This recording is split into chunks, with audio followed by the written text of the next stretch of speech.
35. How to Pray. Part 7. Prevailing Prayer. April the 24th, 1956. Good morning, friends. In the closing week of our Lord's ministry, the disciples, startled by the rapid turn of events and appalled by the dread prospect of their Lord's predicted death, were further shaken by his declaration that their nation was to wither like the smitten fig tree and disappear.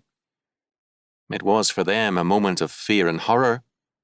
They looked expectantly to the Lord. He who had predicted such dread events could no doubt predict something hopeful with regard to their own future. This expectation was not met.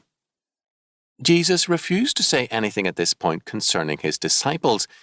Instead, he commended them to prayer, saying, "Have faith in God, for verily I say unto you, that whosoever shall say unto this mountain, Be thou removed, and be thou cast into the sea, and shall not doubt in his heart, but shall believe that those things which he saith shall come to pass, he shall have whatsoever he saith. Therefore I say unto you, what things soever ye desire, when ye pray, believe that ye receive them, and ye shall have them. And when ye stand praying, forgive, if ye have aught against any, that your Father also which is in heaven may forgive you your trespasses. But if you do not forgive, neither will your Father which is in heaven forgive your trespasses." Mark 11:22-26.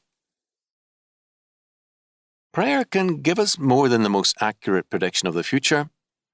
It was prayer, therefore, that was urged on the disciples.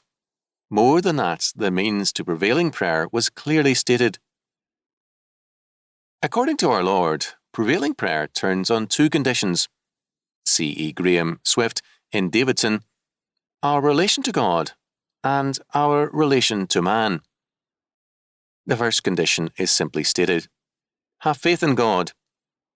Without faith, it is impossible to please him, for he that cometh to God must believe that he is, and that he is a rewarder of them that diligently seek him. Hebrews 11:6. When we walk in faith, we face still many trying problems, but by the grace of God, the mountains are made low, the rough places plain, and the valleys are exalted. Every mountain of obstructions can be met, challenged, and overcome by the man of steadfast faith.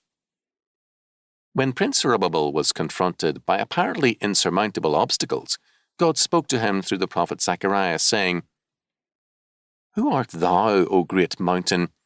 Before Zerubbabel thou shalt become a plain." Zechariah 4:7. In effect, Jesus told his disciples this. The key to your future is not in prediction, but in prayerful faith.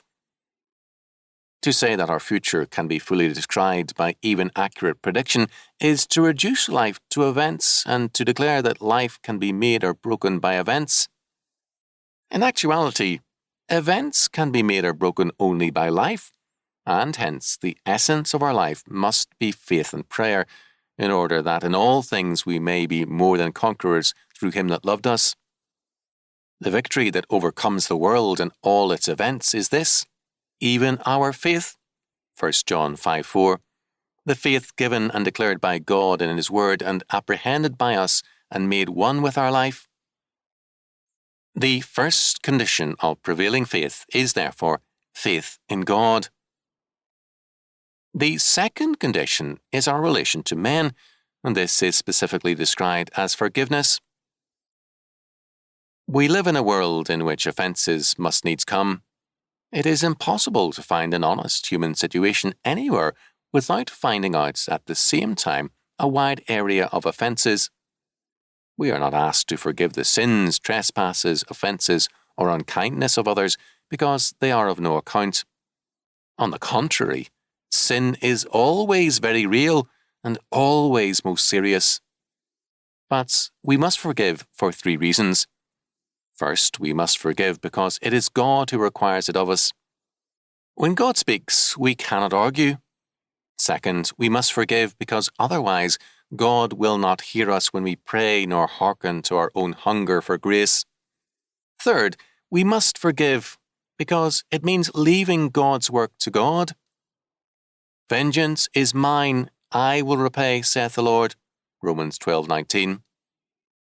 God undertakes the task of justice and judgment. This responsibility he delegates in limited areas to duly constituted authorities in church, state, and home. The task of forgiveness he delegates through Christ to every believer, asking them at the same time to forego judgment. It would be easier for us to forgive if we could also judge, but it requires humility to withhold judgment and extend God's forgiveness. And here, as Peter made clear, we have an example. Christ also suffered for us, leaving us an example that ye should follow his steps, who, when he was reviled not again.